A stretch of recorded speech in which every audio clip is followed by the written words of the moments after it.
Good evening, and welcome to the Highland Village City Council Candidate Forum, sponsored by the Cross Timbers Gazette. I'm Bob Weir, and I'll be the moderator for this evening's Candidate Forum. I'm here with Max Miller, publisher of the Cross Timbers Gazette. As a local newspaper serving southern Denton County for 42 years, the Cross Timbers Gazette is proud to provide this opportunity to the community to meet their city council candidates and to hear their views on the issues facing the city. The Cross Timbers Gazette is Denton County's largest locally owned newspaper, mailed to over 50,000 homes and businesses each month, including every mailbox in Highland Village. You can also read the latest Southern Denton County news online anytime at www.crosstimbersgazette.com and on our Facebook and Twitter pages. Tonight's forum is being broadcast live as well as recorded by the City of Highland Village and can be viewed on Highland Village Television, HVTV, up to Election Day, which is May 1st. You can also watch this forum online anytime at www.highlandvillage.org and crosstimbersgazette.com. Early voting begins on Monday, April 19th and ends on Tuesday, April 27th at any of 36 Denton County locations. On Election Day, May 1st, polls will be open from 7 a.m. to 7 p.m. Highland Village residents will vote at Highland Village Municipal Complex on Election Day. Visit www.votedenton.com or call 940-349-3200 for information on your specific polling place. I would now like to welcome and introduce our candidates. For place 3 on the Highland Village Council is Andrew Crawford is the challenger. Mike Lombardo is the incumbent. On place 5 is Jason Bates, the challenger, and Tom Heslep is the incumbent. Each candidate will have 1 minute for an opening statement. After the opening statements, I'll ask the candidates questions. Each candidate will have 1 minute to answer each question. Finally, there'll be a 1 minute for closing statements. We have the timer right here, so all of you can see that, and you'll know when the 1 minute is up. I won't be able to see it from here, but hopefully you will. Okay, we will begin our 1 minute opening statements with Andrew Crawford. All right. Where am I speaking to? This camera? Well, just, yeah, the camera's on you. All right, cool. So, hi, my name's Andrew, and I'm running for Highland Village City Council place number 3. The election will take place on May 1st, as it was just commented, and I hope that everybody will vote. Many of us do not pay much attention to local elections, and for those of you who do, you've probably never heard of me, right? So I wanted to take this opportunity to introduce myself and let you know who I am and what I'm about. Side note, I'm not big on marketing and I don't like social media, but as my wife will tell you, I'm always open to a chat. I'm always happy to do it. You can always reach me at my email address, andrew.w.r.crawford@gmail.com. That's a mouthful. It's also on the website, the Highland Village election website. Thank you, Mr. Crawford. Now, Tom Heslep, for your 1 minute opening statement, please. You bet. Thank you, Bob. I'm Tom Heslep, and I'm running for re-election for the City of Highland Village, Place 5. My wife and I, Kelly, have been proud residents of Highland Village since 1991. We raised both of our daughters here. They went to Heritage, Briar Hill, and Marcus High School. I decided I wanted to get involved in city politics about 5 years ago. Was encouraged and coached to get on a board, P&Z. Did that for about 3 years. And then I had the opportunity to join council and was elected in 2019. Highland Village is a great city. We love the community. We have 18 parks, over 20 miles in walking trails. It's a quality of life that our families have come to love and support, as have my wife and Kelly. So I hope that you allow me to continue serving and giving back. And as our Rotary motto says, service above self. Thank you. Thank you, Mr. Heslep. Mike Lombardo, your opening statement, please. Good evening. I'm Mike Lombardo, and I'm running for re-election for Highland Village City Council Place 3. I want to thank the Cross Timbers Gazette for hosting and for the city for allowing us to be here and the employees that are having to work late at night, so thanks a lot. Why vote for me? Well, I'm going to tell you, it's experience. I have 27 years of business experience that complements the city's needs. I have committed the last 9 years to public service to the city. I've served on the Planning and Zoning Commission for 2 years, and I've served on City Council for the last 7. I've served as Mayor Pro Tem the last 2, and I've worked really hard to make Highland Village the city that it is today. So, please, I appreciate your support, and I would appreciate your vote. Thank you. Thank you, Mr. Lombardo. Jason Bates, your opening statement, please. Thank you, sir. I also want to thank the individual involved in making this happen. It's a really good environment to be in, to hear maybe opposing viewpoints, maybe some new ideas, and just get to know more people around the city that we all live in. My name is Jason Bates. I'm running for Place 3.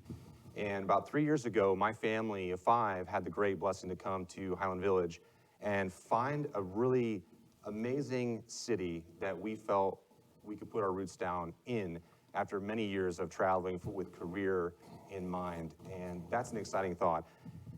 We were in Texas about 13 years ago when I was in the service with the U.S. Army. We were stationed out of Fort Hood. And when we decided to leave service and pursue other opportunities, I never thought we'd be able to come back here. And now here we are as a huge blessing from God. And I'm just excited to be here with this group of men here right now and discuss some different ideas and answer some questions. Thank you. Thank you, Mr. Bates. We'll now begin a question and answer format. Each candidate will have the opportunity to answer each question and will be limited to 1 minute to answer the questions. They'll be asked in rotating order. Last week, I asked each candidate to submit a question they would like me to ask tonight. I will be asking those questions along with questions submitted to the Cross Timbers Gazette readers, by the readers. Okay, we're going to begin with Andrew Crawford. And the first question is, what challenges does Highland Village face over the next 2 to 3 years? So the challenges that I see for the city in the next 2 to 3 years are probably the same challenges that they run into every single year. It's how do we use the money that we have to the best of our abilities for the community, right? How do we budget for that money? How do we lay it out? And how do we plan for it? I've been a resident of Highland Village now for 5 years, and the areas where I've seen an awful lot of improvement are going to be in the park space. And from being a father of 2 daughters, both elementary school age, and talking to other parents, I think that's one of the biggest investments. So it's continuing along that path and continuing to make sure that those amenities within the community continue to grow and also hopefully benefit the community more. Thank you, Mr. Crawford. Same question for Tom Heslep. By the way, if anybody wants a question repeated, just let me know. Well, Bob, I don't really look at what we have in the next 3 years as challenges. I look at them as opportunities. Challenges to me seem more like a problem. Here in Highland Village, we really don't have any problems. We have a great city manager that we hired in 2020. We have a great city staff. We have great department heads. So really, what are our opportunities? Well, I think all of us on council agree that it's finding new and innovative ways to grow income, to figure out ways to offset the 65% of our revenue that comes from our property taxes. Can we do that through sales taxes? Not really, because we're landlocked 5.5 miles or 3,500 acres with only about 2% left to develop. So one thing I'll take my hat off on and compliment not only our city manager, but our current city council, if we've initiated a study that looks for potential redevelopment opportunities within the 407 corridor. You have several pieces of property that are either coming online because businesses have backed out, like Chase. You have other pieces of property that still are yet to be developed, but are in small pockets. And then you have some other properties that have rather large parking lots that are not being totally used. So I think that if we explore those and continue to look at those avenues to continue to grow internally, we'll be successful. Okay, thank you.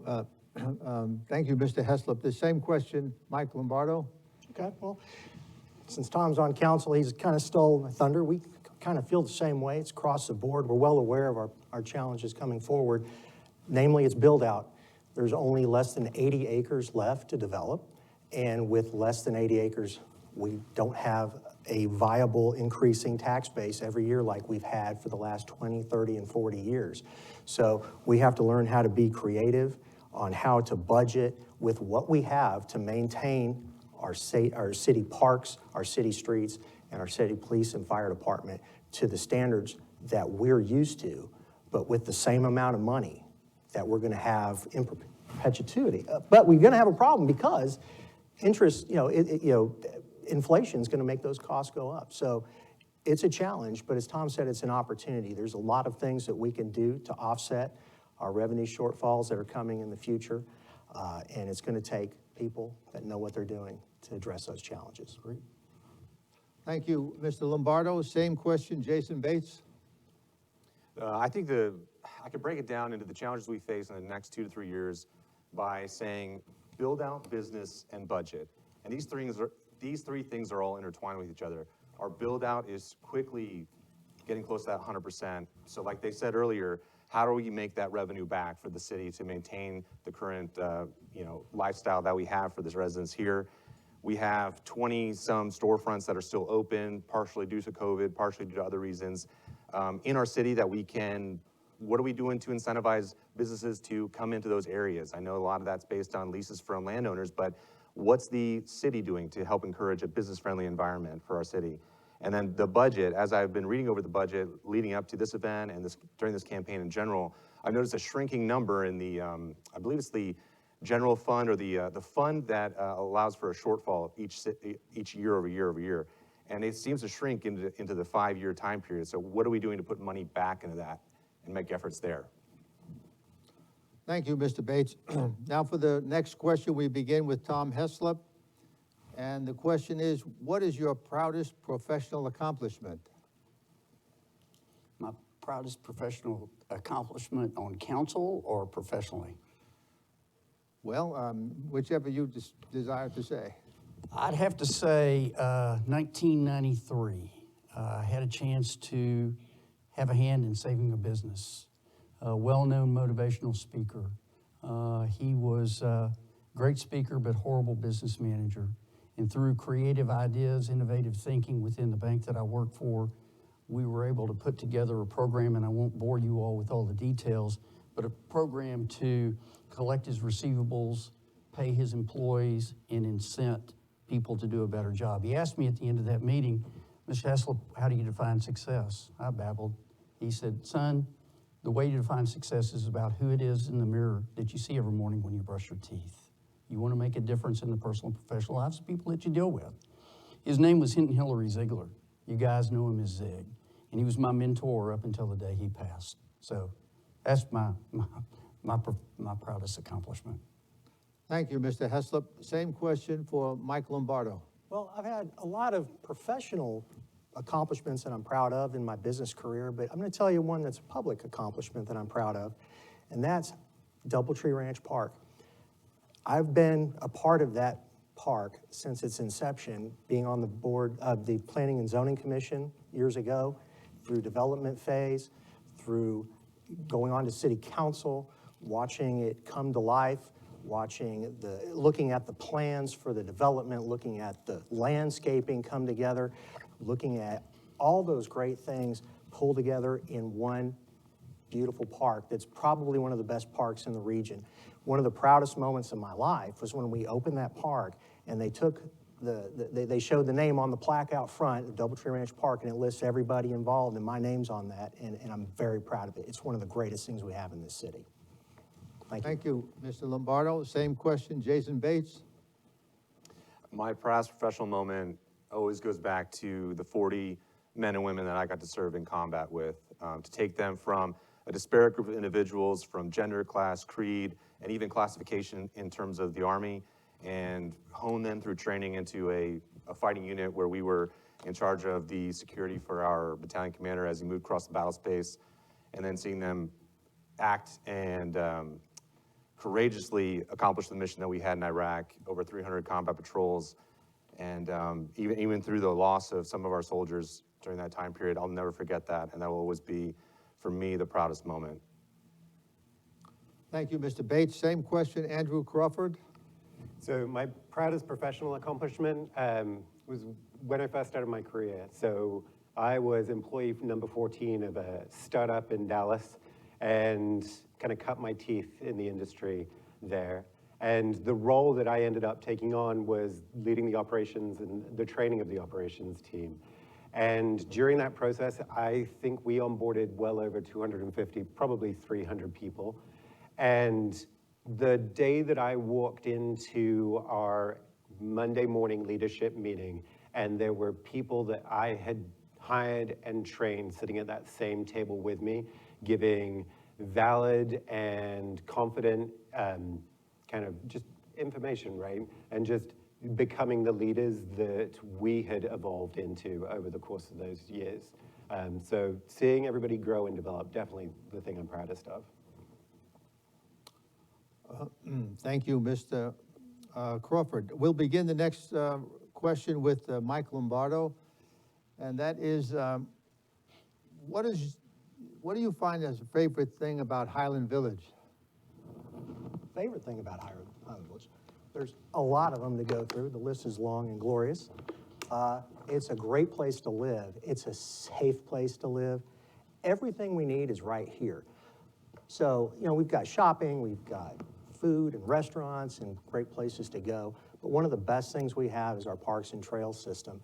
Everybody, all the residents I've ever talked to, they love it. The kids love the parks. They love Kids Castle. Everybody loves our dog park. Everybody, and you can see it on a beautiful day, beautiful night like tonight. The trails are full of people. They're all walking. Everybody's safe, happy, and enjoying themselves. So that is the best part of our city. It's that sense of community with our parks and trails. Thank you, Mr. Lombardo. Same question for Jason Bates. I think the trails are amazing, and the commercial area is amazing, and the schools are amazing, and the city infrastructure that is here is great. But I think that all those things couldn't be possible without the people of Highland Village. When we first moved here, it was the people that kept us here, the neighbors that we had, the people that we would meet on the shops and on the trails. And you can see the culture that rises up from the community of people. And those are the people that I think we serve in city government and from the public perspective. And that's the important part to remember, and that's the job of us as in city service, to protect everything that makes these people great and everything that they provide the city with in terms of their virtue, in terms of their hospitality, and in terms of their industry as well. Without all those things, Highland Village wouldn't be the place that it is, and it wouldn't have been the place that my family fell in love with 3 years ago. Thank you, Mr. Bates. Same question, Andrew Crawford. So I think Jason kind of summed it up for me as well. I was thinking when the question was asked about my two daughters. We have a hammock in our front yard, 2 trees. It's swinging between them. And yesterday was Easter. They were sitting in that hammock together. It was a beautiful day, a little bit cloudy in the morning, but it brightened right up. And while they were swinging, there were their friends riding by on bikes. And all of this comes together because we live in a safe community, because of the people. And to be able to enjoy the great days like we're experiencing right now, open up the doors, not have to worry about anything, really makes this the place to be. Okay, thank you, Mr. Crawford. Same question, Tom Heslep. Well, I'll tell you, each one of you guys have said really great words about the city of Highland Village. Obviously, I've lived here since 1991, same neighborhood, same house. The ability to watch my girls grow up here and attend schools here, that's a testament. Biggest testament is my oldest daughter and her husband have now moved back to Highland Village. They live in our same neighborhood right around the corner. And my granddaughter Olive, who's 3 years old, will get to attend the same schools that they do, or that they did. Mike commented on our parks, our trails, Kids Castle.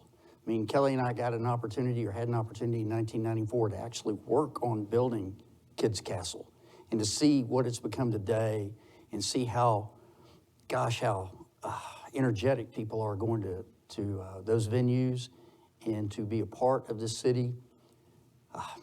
Makes it all worthwhile, and that's why we live in such a great place, and we're very lucky to do so. Thank you, Mr. Heslep. For the next question, we begin with Jason Bates.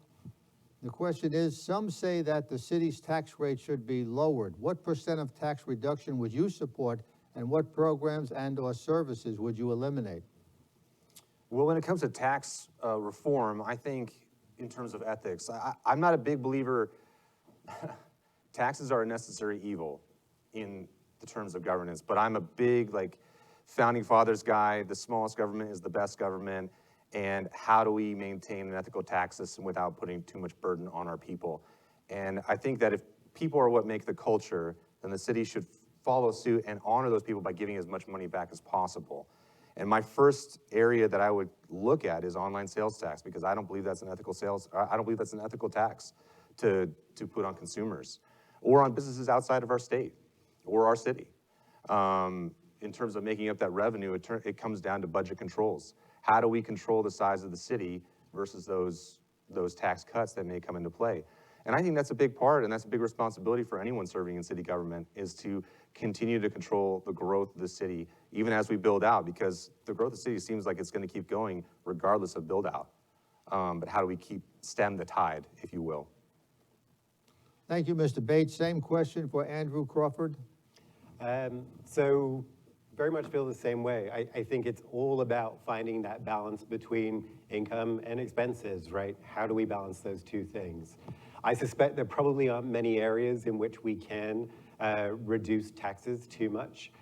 From looking at the budget, I think everything's allocated pretty well. That said, if once we're in the swing of this and there's an opportunity to look at resources and say that money isn't being spent well, then I'm definitely open to the idea of removing some level of tax there. But again, you know, where those opportunities lie is a big question mark, I think. And once you're in the inner workings, understanding that those opportunities don't come up very often, I think is very important. Thank you, Mr. Crawford. Same question, Tom Heslep. Bob, I wish I had 10 minutes to answer this question. I mean, it's a very, very complicated question. First off, you have to understand, citizens of Highland Village, our tax rate is 56 cents and some change.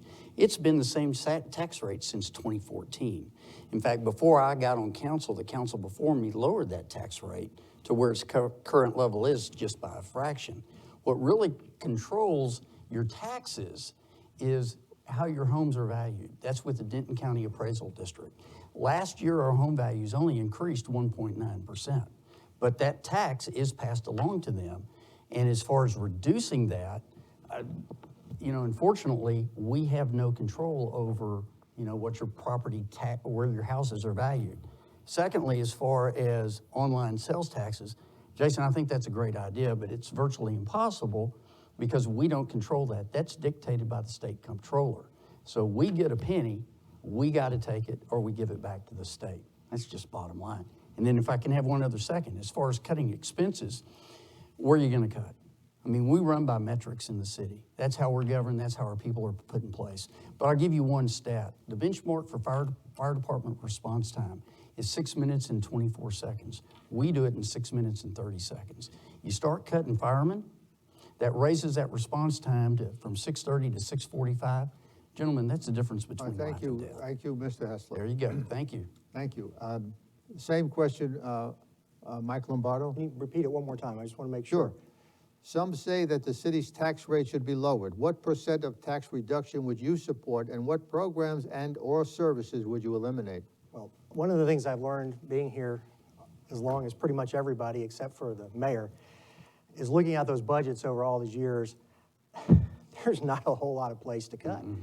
Yeah. This city is run incredibly lean and incredibly efficient. And as you go through the budgeting process, you realize that. Tom said, you cut a little bit here, a little bit there, we start immediately feeling it, whether it's police, whether it's fire, whether it's parks, whether it's our toilets flushing.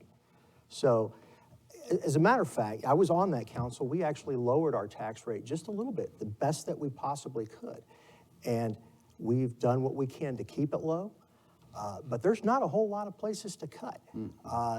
If worse comes to worse, I will cut services before I raise our taxes. But at this point, there's not a whole lot of place to make the difference up. And as you go through these budgeting processes year after year after year and see everything that we have to buy and have to purchase and have to pay, there's not a whole lot of place to go. This city is run by its staff incredibly well, and we're fortunate enough to have the things we have at the tax rate we pay currently today. Thank you, Mr. Lombardo. The next question we begin with Andrew Crawford, and it is, what would you consider your strongest leadership skill, and how would it benefit the city? That's a good question. So, I go to my professional experience, and my strength has always been communication and also problem solving. So understanding complex issues, really getting to the bottom of them, and then being able to communicate those complex issues to larger groups of people. That's why I was successful in operations and training roles, right? Because you've got to motivate large numbers of people to accomplish a single achievement. I think that's going to be incredibly helpful to City Council because, as we've just heard from the two gentlemen who are currently on the board, things are complicated, right? It's not black and white. And I would like to think that my ability to help people understand that level of nuance will be a massive asset to the community. Thank you, Mr. Crawford. Same question for Tom Heslep. Leadership is very easy. We make it difficult. The key to being a great leader is 3 words, and it's been used by LISD a lot. Learn, listen, lead. You step into a position and you learn everything you can about the position. That's why being on planning and zoning helped both of us grow and learn about the city government. Listening, first couple of years on council, basically you listen. You listen to Ken Herman, our CFO, talk about the budgets. You listen to the mayor talk. You listen to guys like Mike Lombardo. And then when it's right, you lead, and you lead by example. You ask well thought out questions, and you let the other people, as Mike earlier said, we have a great staff. You let them do their job, and you just help facilitate and help them move along, and then you're there when they need you the most. That's it. Thank you, Mr. Heslep. Same question for Mike Lombardo. Before I entered my business development role that I'm currently in now at my work, I was in operations, and I ran our company's operations in the Dallas-Fort Worth area, Austin, San Antonio, and El Paso. I had over 100 locations, $45 million in revenue, and over 600 employees, and I was responsible for each and every one of them, and the budget and profit and loss and hiring and training and HR and everything else involved. So I know what it's like to run a large group of folks and to make it run efficiently. And I've used that experience as we go through on city council and we go through budgeting processes, as the staff makes HR decisions. I can facilitate, I can help. As Tom said, you just listen and try to guide. We have a great staff and they do a great job, but there are many times where my business experience and my previous employment has helped in guiding the city to become the great place that it currently is. Thank you, Mr. Lombardo. The same question for Jason Bates. The best virtue that I've always led with, or the principle that I think has empowered me the most, is input and seeking the input of others. And it does several things at once. It builds relationships as you seek the expertise of those around you that you're in charge of leading. It builds, it gives them empowerment as they see you seeking that input to make their decisions so that they have a sense of ownership in the decisions that are being made. And it increases the overall effectiveness of a unit. So, for instance, in the military, or even when I was in the corporate world, you go into a situation you know you're not the expert in. Maybe you're competent in this area, but you're not the expert, so you seek the expert's advice and opinion. And even if you decide not to go with that route because you don't think it's the right route to go with, they'll walk away knowing that you cared enough and that you were humble enough to come to them and seek after their advice. And so they'll even have a sense of ownership when the decision is not theirs or the one that they would make. Thank you, Mr. Bates. For the next question, we begin with Tom Heslep. And the question is, what is the most urgent problem facing Highland Village today? And what is the first step you would take to solve it? Well, again, I don't look at it as problem. I look at it as opportunity.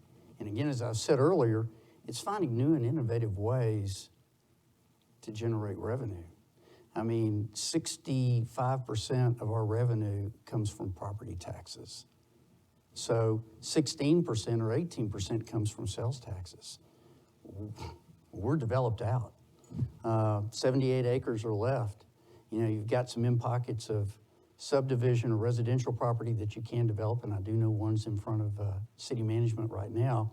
But I would say it's just finding new and innovative ways to grow. And what I said earlier about studying the 401 corridor, looking for redevelopment opportunities, being supportive of new commercial, small as it will be, but residential that provides additional property taxes.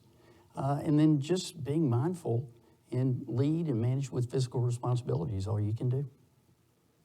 Thank you, Mr. Heslep. Same question, Mr. Lombardo. We've talked about this already, and Tom just touched on it again. Our biggest problem coming up is build out.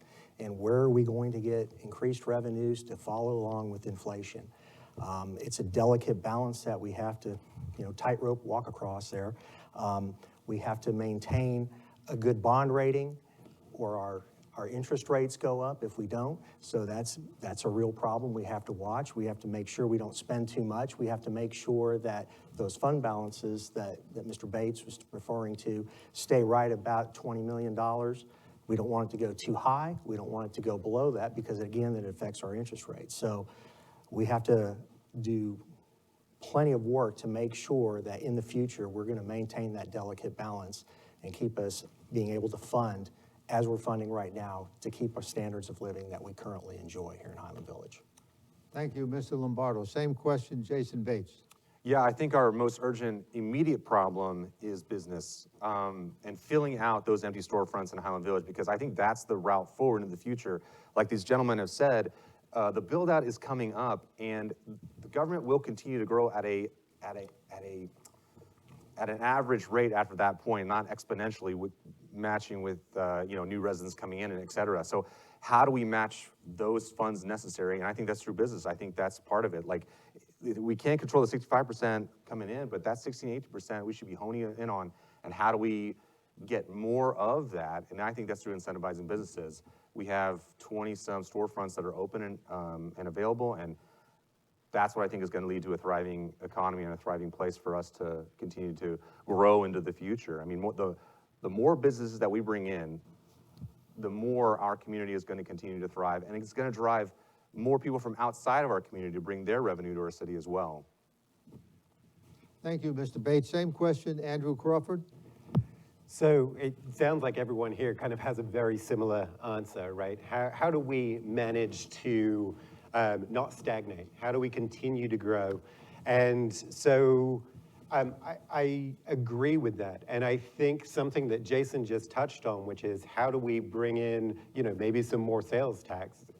Maybe it's not a tremendous amount of revenue, but maybe that's an opportunity, as Tom would say, to grow it. So I see our parks, I see the amenities that we have in Highland Village as an amazing asset. And that's what can bring in people to visit the lake as we build out more space around the lake, and really make it a place to come for people outside of the community, where they can spend their money at our local restaurants and our local retail. Thank you, Mr. Crawford. We'll begin the next round of questions with Mike Lombardo.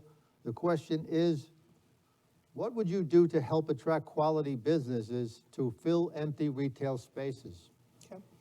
Well, I think that the empty retail space issue will basically solve itself once everybody is vaccinated, and once these mask mandates and social distancing, pray to gosh, all this stuff goes away soon. And that will happen naturally. There's this community, and in this area in general, whether it's us in Louisville and Flower Mound, everybody wants to come here.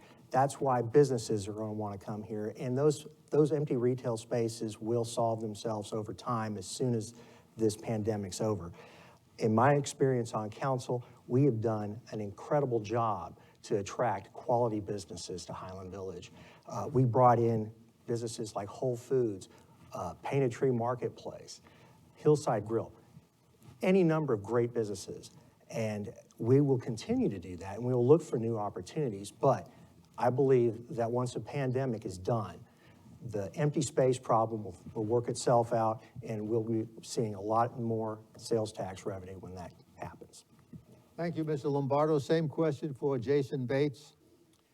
I don't agree with that estimate, because prior to the pandemic, there were still quite a few storefronts that were left vacant, that were needing to be filled. And I think that there's a lot that we can do as a city, and I've talked to a number of business owners throughout our town, and they feel that there's more to be done too. Outside of just keeping like a status quo relationship within businesses. Yes, we can bring in big corporate businesses and make things attractive for them, but I think that we could probably have some kind of initiative based on smaller businesses, especially maybe Highland Village-owned businesses, to further augment the benefit that our residents could see through that. I think things like tax abatements are things that we should look at seriously and maybe tailor them to the size of our city. But those are incentives that we could bring today, that would help encourage business growth. And those are things that would not only encourage business growth for that individual business, but also the businesses that surround it. Like a restaurant survives on its own, but a restaurant thrives when there's 2 to 3 more around it. Thank you, Mr. Bates. Same question for Andrew Crawford. So I think I both agree and disagree with everyone here. So I don't think that the retail issue will be solved by COVID. There's a changing retail space, right? With the evolution of retail from brick and mortar to online, we're gonna see retail dramatically change. They need a much smaller footprint than they have historically. You don't need a massive place to display all your products. All you need are pickup and delivery points.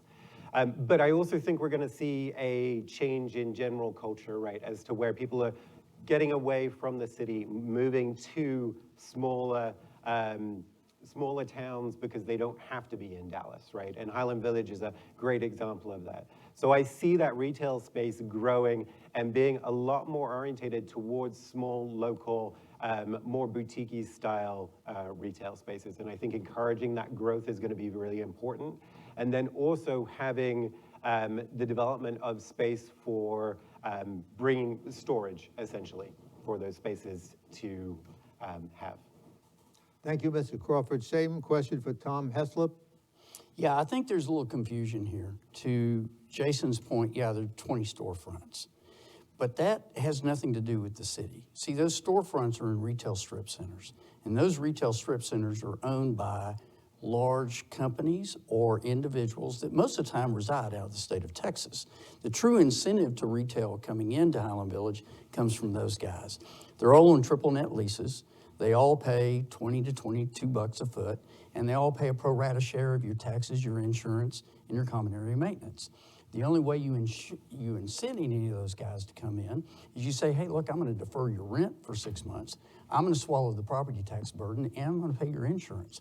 There's nothing that we can do as a city to do anything for the retail strips. As far as big business goes, we don't have any land. We're not like Flower Mound that can bring the big industrial strip centers in or the big industrial distribution centers in by offering abatements. That's how abatement works. You can't abate retail. You can't abate other things that are not freestanding buildings. So to try to do that is not going to happen, unfortunately. Thank you, Mr. Heslep. For the next question, we begin with Jason Bates.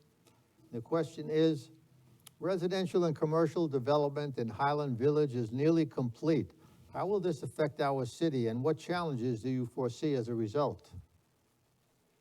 I think the challenges are just drawing the right businesses in that will continue to draw out of city customers through the door, because we want Highland Village to be a destination spot for people coming from all over the state, all over the city complex itself. And that's the way we're gonna be able to see an increasing amount of revenue. You get the wrong type of businesses in, maybe, and it could bring the wrong type of crowd. So you don't wanna have that at the forefront either. So that's a tricky situation. So we wanna make Highland Village an attractive place for the right kind of businesses that are gonna be the customers that are gonna bring revenue from outside of the city, that are gonna help bolster our overall budget. Thank you, Mr. Bates. Same question for Andrew Crawford. Can you repeat the question? Sure. Residential and commercial development in Highland Village is nearly complete. How will this affect our city, and what challenges do you foresee as a result? Yeah, so I think we've kind of probably answered this question a couple of times, but fundamentally the challenge that it creates is it limits our ability to grow income, right? And so how do we continue to grow without the growth of that income? So I think I'll leave it at that. Thank you, Mr. Crawford. Same question for Tom Heslep. Well, again, the challenge comes in is if you're gonna draw businesses in, where are you gonna put them? I mean, 78 acres sounds like a lot, but it's really not. The really only big tracts that you have are on the east side of town at 35 and Highland Village Road. And that's a really big tract, but unfortunately you've got issues with core and floodplain, so you can't put anybody there. The only other businesses you're gonna bring in are around Heritage Elementary, those commercial tracts in there, and that's gonna be small commercial business. So you really gotta understand what our limitations are. And then as far as residential development, there's only a few that are non-irregularly shaped tracts that are still left to develop. One is in Highland Village. It's about 10 acres, and I think they're coming to city, talk to us, planning and zoning, about a 60 lot development. That's really all we have at this point. Unfortunately, our forefathers saw that this is the city that we build, boutique, for families and folks to live for years to come, and that's kind of what we're dealing with. So, thank you. Thank you, Mr. Heslop. Same question, Mike Lombardo. Well, again, we touched on this. As a council, what we can do is, and as a city, is try to encourage a little bit of redevelopment. Tom has touched on redevelopment already, but we've got a few strip centers that are aging, that are old, that need facelifts and so forth. We've been in discussion with those folks. Again, we have issues with their absentee ownership, or they're part of a large conglomerate, and that center is up for rehab way off in the future. So the best we could do is try to encourage rehabilitation of these centers so they attract better clientele and they look great and they're inviting from the street and center. And we've begun working on that now. Okay, thank you, Mr. Lombardo. We'll begin the next question with Andrew Crawford. How important do you feel having experience serving on a city board or committee is prior to serving on council? Oh, it's a good question. So I don't have any experience. So I feel like it would be foolish for me to say that I feel it's important. But at the same time, I'll be honest, I do think it's important. Now, is that the only way to gain experience? No, it's not. And so for that reason, I think that it's appropriate to bring a diverse set of opinions. I do think we have a wealth of experience sitting on the board currently, and sometimes having a fresh outsider perspective that doesn't have the weight of that experience on their backs can be a really helpful and refreshing experience for a community. Thank you, Mr. Crawford. Same question, Tom Heslop. You know what, I want to thank both you guys for wanting to serve. I mean, it really means a lot to the city. It means a lot to Mike, to myself, to all of city council for you to step up. I thought about serving about 5 years ago, and I knew nothing of city government. Getting involved in a board, planning and zoning, really educated me, just kind of on the bare necessities of figuring out how city government works, how our zoning ordinances work, how we need to look for proper drainage when we're looking at all the overlays and all the information that's provided to us. So I think it's of extreme importance, because even if you have 3 years in P&Z, your first year on council, you're like a wide-eyed deer in the middle of the freeway. I mean, ask these guys. I didn't ask a question. I just listened, and I sponged off the guys that had more experience than I. Fortunately, my second year on council, I've been able to effectively offer something other than my financial knowledge, which came from 39 years as a banker. So, yeah, I do believe it's extremely important, but thank you.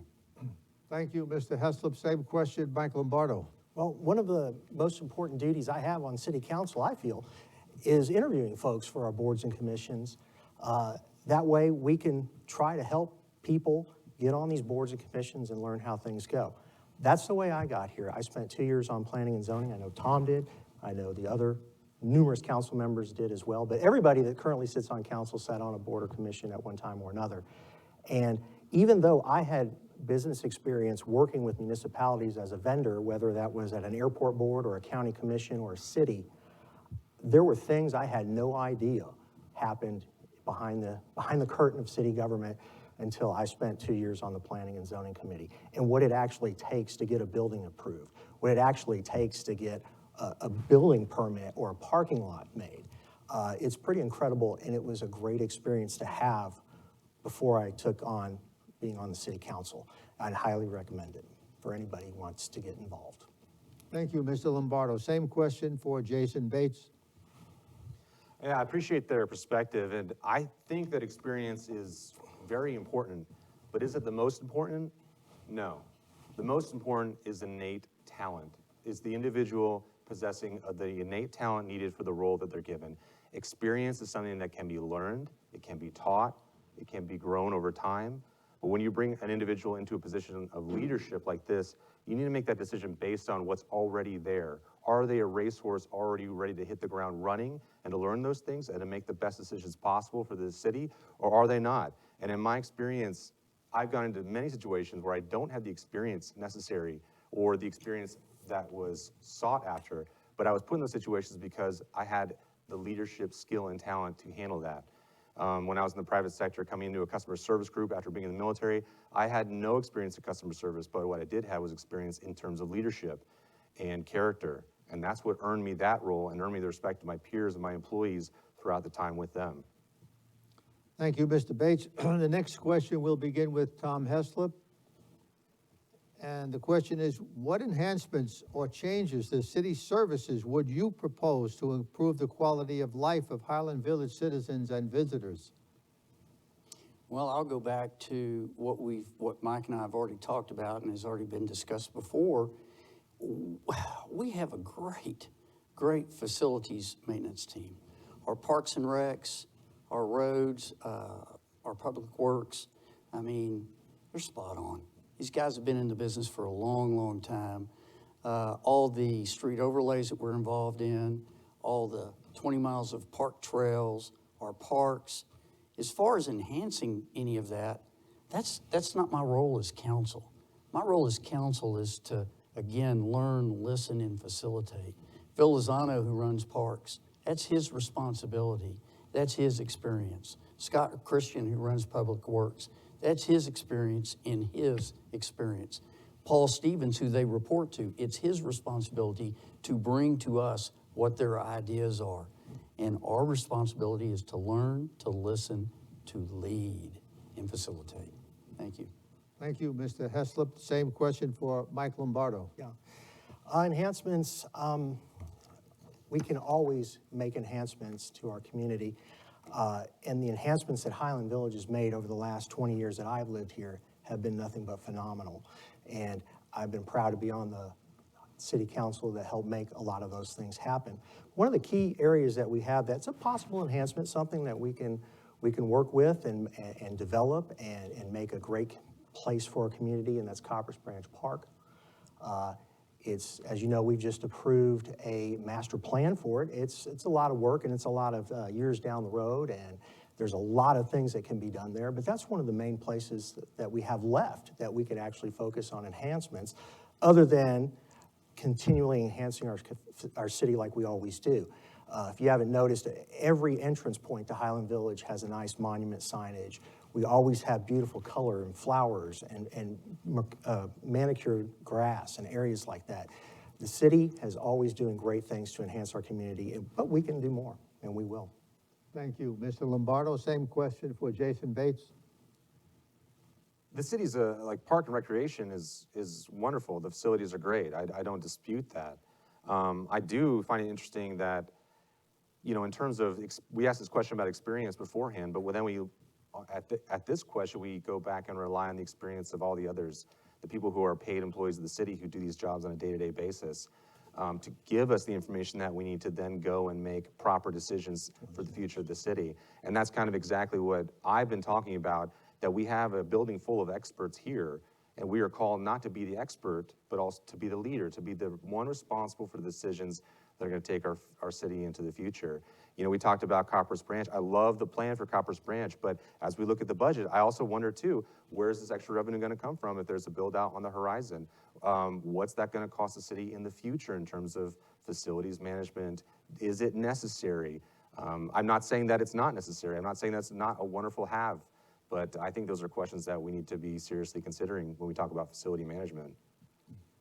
Thank you, Mr. Bates. Same question for Andrew Crawford. Yeah, so I think, I'm a resident who runs and bikes pretty much on a daily basis throughout our community. So I feel like I have a fairly good feeling for the parks, especially around my neighborhood and areas like that. And one thing which has always stood out to me is there's a lot of newer well, they may not be new in the sense of being built right now, but the newer developments are on the west side of town, right? And so when I venture over onto the east side of town, I see a lot more pavements that haven't been maintained and things along those lines. So I think there's probably just an opportunity to look overall and say, where are we focusing? Or are we focusing on all of the slightly newer, slightly nicer neighborhoods and the areas surrounding them? Or are we looking at some of the more traditional neighborhoods in the area?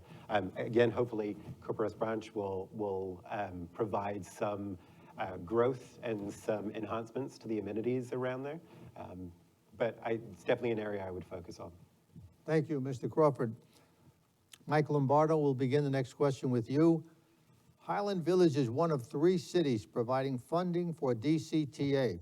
What are your thoughts on its level of service and consumer demand? Are patrons getting their money's worth? No, they're not.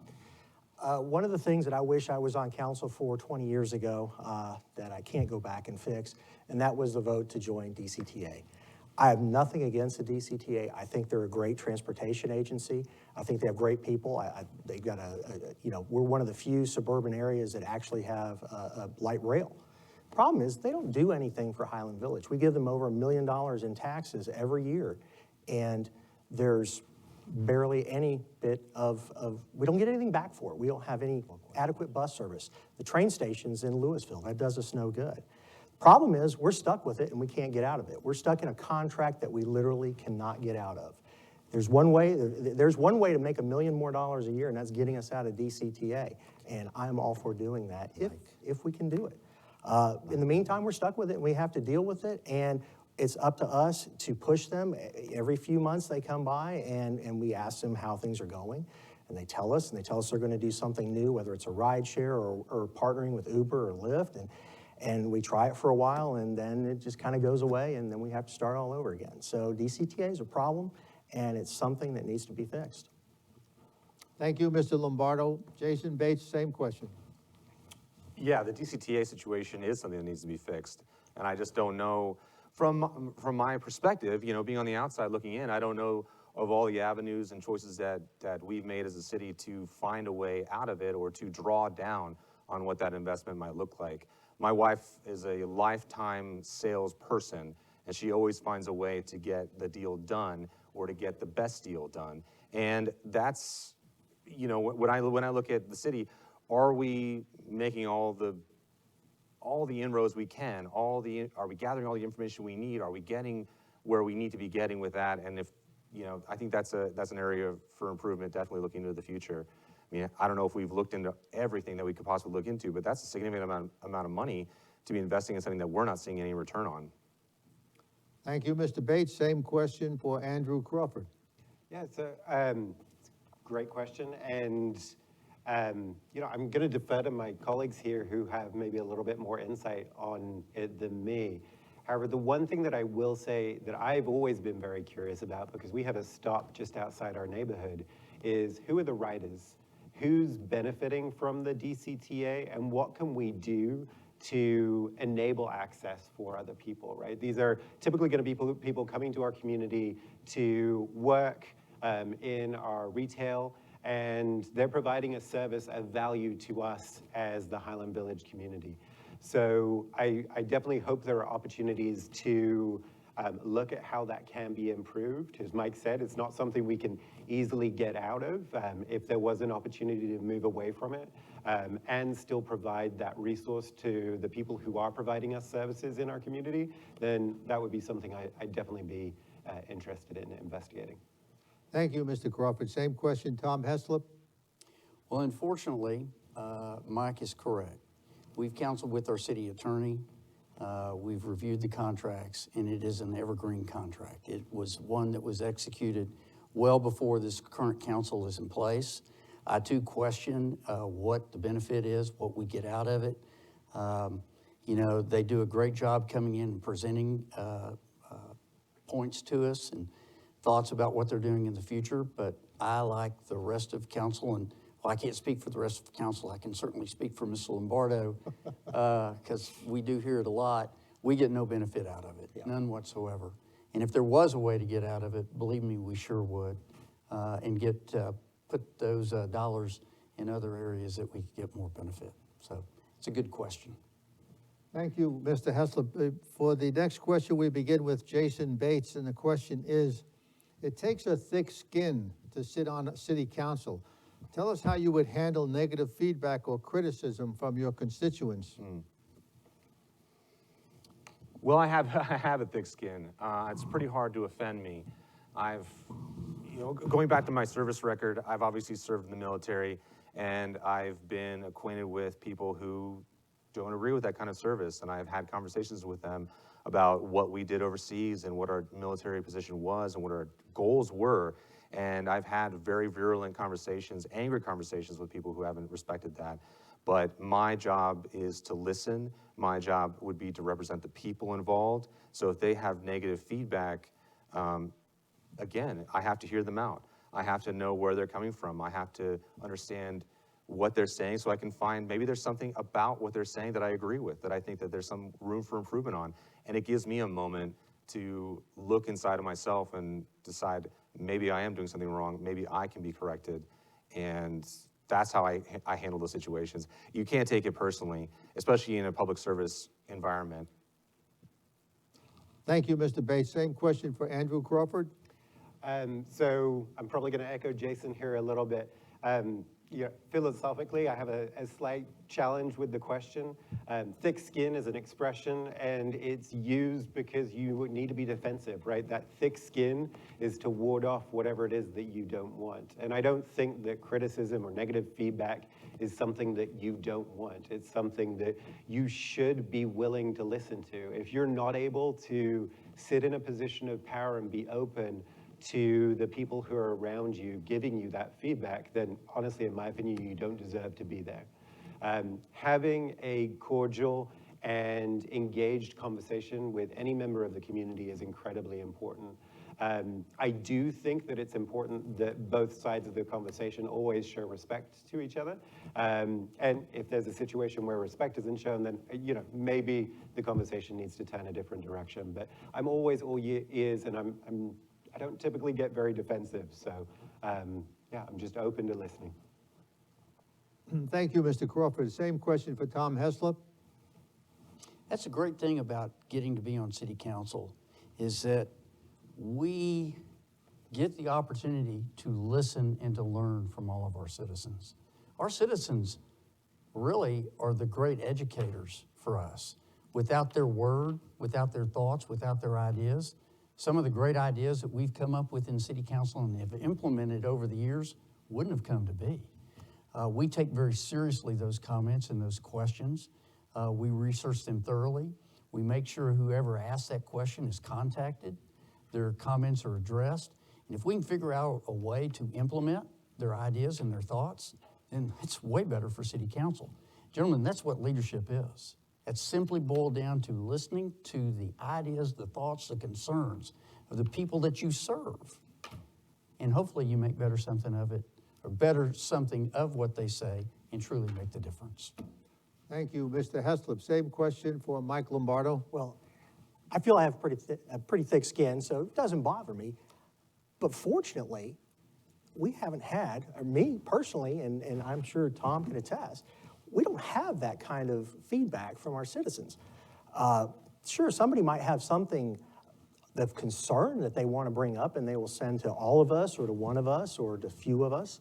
And we always address that in either a council meeting or in a planning session beforehand. We've been very fortunate.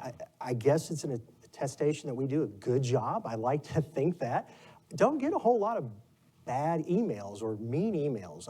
If anything, I've gotten, if ever I get a bad one, I usually get 2 or 3 attaboys, you know, for what we've done. And I think it's a testament to our council and our citizens as well. But we listen and do, and they do give us feedback. And if they do have a concern, we bring it up and we take care of it. So there's not a whole lot of reason for that, thankfully. Thank you, Mr. Lombardo. And we now will have the final question before closing statements. And we begin with Andrew Crawford. What is your opinion on the state of public safety in Highland Village, and is there room for improvement? So my opinion on public safety in Highland Village is that it's incredibly good currently. Now, along with that statement, I will say that you should never rest on your laurels, right? We should always be looking at opportunities to improve. When it comes to public safety, I'm curious to know about the response times, which were mentioned earlier, and are there opportunities to improve that? But I think the thing that concerns me the most is just making sure that that we have the right people in the right places, because ultimately having the right leadership within the police force, the fire departments, etc., is the critical piece. Those are the guys who are ensuring that our community remains as safe as it is today. So if I get this position, then my focus will be ensuring that we continue to have good leaders in those positions. Thank you, Mr. Crawford. Same question for Tom Heslep. You bet. Well, first off, I can tell you, and Andrew, I'll kind of help you out a little bit there, is that we have a great police chief, Doug Ryan. We have a great fire chief in Chief Thompson. Both those guys are deep in experience and great leaders. I feel very good about our response times, both fire and police. They take a real concern and care to the citizens of Highland Village. You can look at it with the tenure of our police officers and our firemen. We've had the opportunity a couple times while I've been on council for a brief period to retire. A couple guys that have been with us 20 plus years. Our policemen and our firemen are well known around town. They're all very involved in our community. So I would tell the citizens of Highland Village, did I say Flower Mound again? No, not the same. Okay. Golly, well, my wife works for Flower Mound, so sorry. But I can say we're in very, very good hands with both those departments, and I feel very confident. Thank you, Mr. Heslep. The same question for Mike Lombardo. Yeah, one of the main reasons I moved my family to Highland Village in 2001 was public safety. This is one of the safest communities in the state of Texas, and it's the people that we have running them that's the reason why. Our police department is top-notch, our fire department's top-notch, our chiefs, as Tom said, are professionals. We always, we have turnover here and there, but all of our people are great, and it's a family environment. It's just different here in Highland Village. If you have kids in the schools, everybody knows Corporal Harney, right? One of our community policing officers that works in the schools. We have a great public safety record. Our police are involved. Our fire department's involved. Whenever there's an event here at the fire station, the whole community comes out. The community came out when we had a recent death with a police officer due to COVID-19. Community came. It's just incredible. One of the things we don't have an issue with in Highland Village, and that's our public safety. They could always be improved upon, and I will make sure of that. However, it is great here, and I love it. Thank you, Mr. Lombardo. Same question for Jason Bates. Yeah, there's no issue with the state of public safety right now in this present. I think the concern would be into the future, and as we look at a future budget that's 3 to 5 years down the line and a looming build out that's on the horizon, how do we keep the state of public service where it is today? And I think that's the bigger question to ask. Like these gentlemen have said, the men and women involved in the security of our city and our people are people who embody the selfless service and the sacrifice necessary to keep the culture that the people here have developed and keep the individuals here to alive, free, and well cared for. So I don't see anything present. Thank you, Mr. Bates. Well, that concludes the question format, so we'll begin with the 1-minute closing, beginning in reverse order. So Jason Bates, your 1-minute closing, please. Thank you. Again, thank you for the opportunity to be here tonight and to have an open conversation with the people involved in this campaign.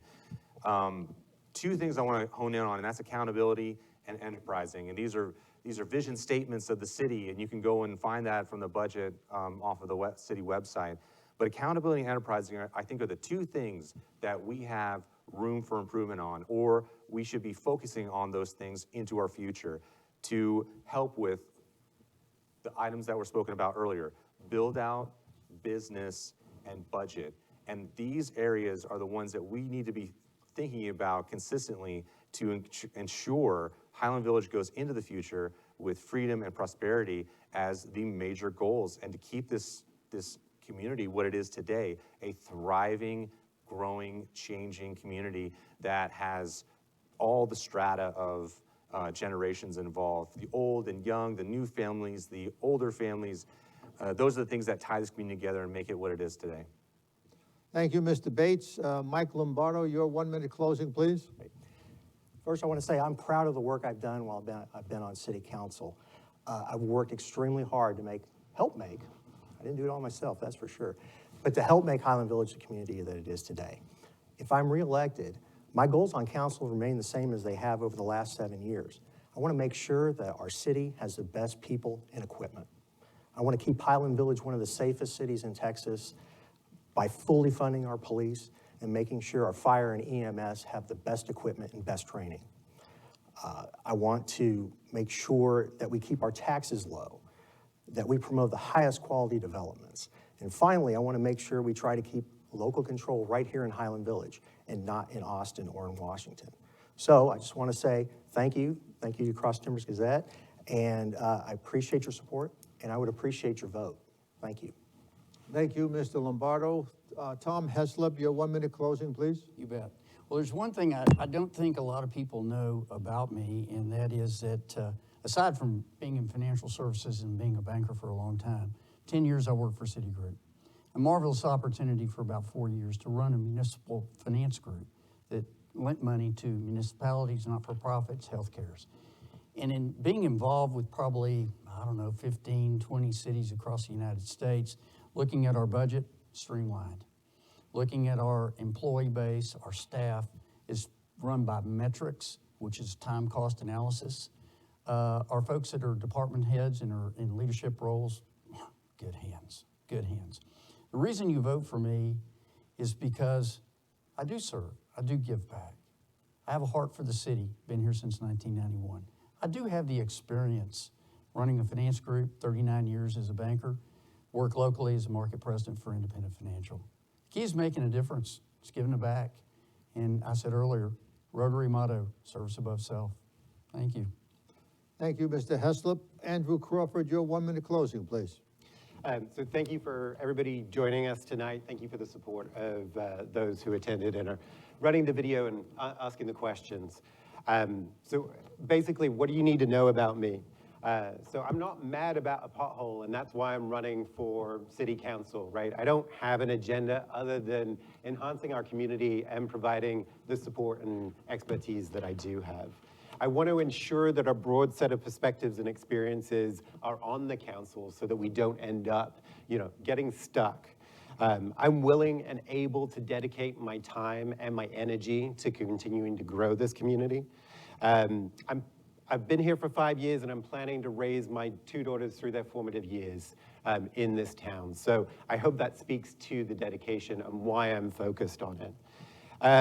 I've worked in the day-to-day operations and training divisions of large operations organizations, and I know what it takes to motivate and get people to do what needs to be done. So vote for me, May 1st, Andrew. Thank you very much, Mr. Crawford. And that actually concludes it. We generally at this time call for a round of applause, but there's not a whole lot of people to applaud, but we applaud you. We applaud you. Thank you very much. And may I say that as a reminder that tonight's forum is being recorded by the City of Highland Village and can be viewed on HVTV up to Election Day. You can also watch this forum online at www.highlandvillage.org and crosstimbersgazette.com. Again, a reminder, early voting begins on Monday, April 19th, and ends on Tuesday, April 27th. Early voting begins on, well, I said that already. On Election Day, May 1st, the polls are open from 7 a.m. to 7 p.m. Please visit the Cross Timbers Gazette website at www.crosstimbersgazette.com, on Facebook and Twitter for the latest Southern Denton County news updates. This concludes our program. Thank you, candidates. Thank you for the city of Highland Village, and thank all of you for watching this event on HVTV. Good night.